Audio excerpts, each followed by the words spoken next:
Welcome to my studio. I'm Wendy O'Brien. Thanks for dropping by. If you're new to the channel and enjoy seeing product reviews, art tutorials, speed drawings, and participate in live streams, consider subscribing and hitting the bell notifications so you will get notified and don't miss out on all future videos. Today I'm going to be reviewing the Colored Pencil Portrait course put together by Will Stoller from Unmask Art. For complete transparency, Will did provide me the course and asked me to do a review on it. There are no other promises or guarantees, and everything in this video is of my own opinion, thoughts, and experiences going through this course. I did another review on his Intro to Pastel course, in which I purchased the course and did the review on my own without him asking. The link to the review is in the pop-up card and down in the description if you'd like to go check it out. So without further ado, let's get started. I began by downloading the course. It comes in a zipped or compressed file for easy downloading. I right-clicked on the compressed file and clicked on Extract All. I was pleasantly surprised at the organization and file structure of this course. The base is 5 folders containing the complete course. The first is the introduction folder, which includes his intro, list of materials, his completed work, the reference photo,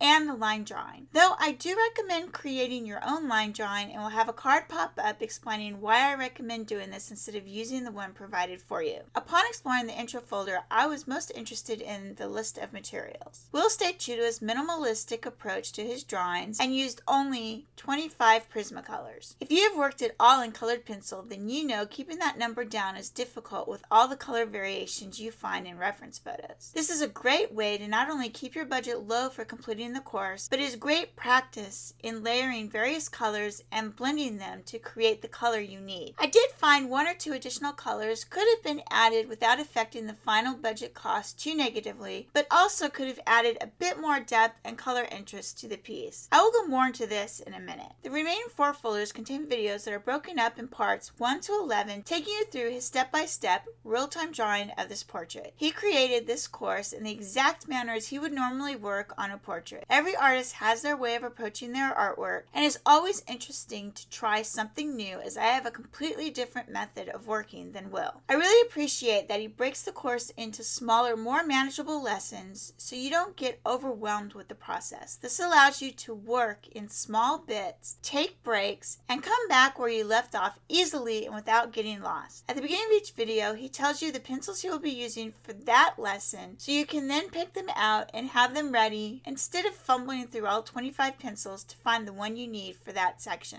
Each video also includes the pencil number he is using as he uses it. This is great if you fall behind, but not so much so that you have to actually pause the video. You can glance up at the screen and see the pencil he is using without rewinding to find out, though you do have that option should it be necessary. He speaks clearly and his directions are easy to understand. He often tells you the amount of pressure that you should put on your pencil when layering. One thing I wish he would have included more is the amount of saturation of the different colors, especially in the shadow areas on the neck, shoulders, and under the chin. Now this could just come down to the way I laid down the pencil and not completely clear as to how much saturation of each color to put down in that area. But by the time I got done with that section, I felt it appeared more like a sunburn than a shadow. I think by adding maybe a couple of additional colors into the mix, that could have fixed this problem instead of relying on that pink so heavily. I ended up glazing some gray over the top of the pink area to tone it down and give it a bit more of a shadow appearance. I feel this was an unnecessary step that could have been avoided had those couple extra colors been added in. One other thing I wish he would have done was taken more time on the ear. He just has you put in a bit of color, but to me there's enough of the ear showing through the hair that you should concern yourself with developing the ear just a bit more. This would also give that area a bit more depth. These are really the only 2 negative things I have found in this course, and is actually more of a personal preference and does not affect the overall teachings of the course. That being said, I do recommend this course to anyone who is interested in learning how to create portraits with colored pencils and has not taken the leap. It is also a great course for those who have toyed with portraits but is looking for a more focused approach to creating them with colored pencil. If you're an experienced colored pencil portrait artist and are happy with your current pieces and want to take your skills to the next level,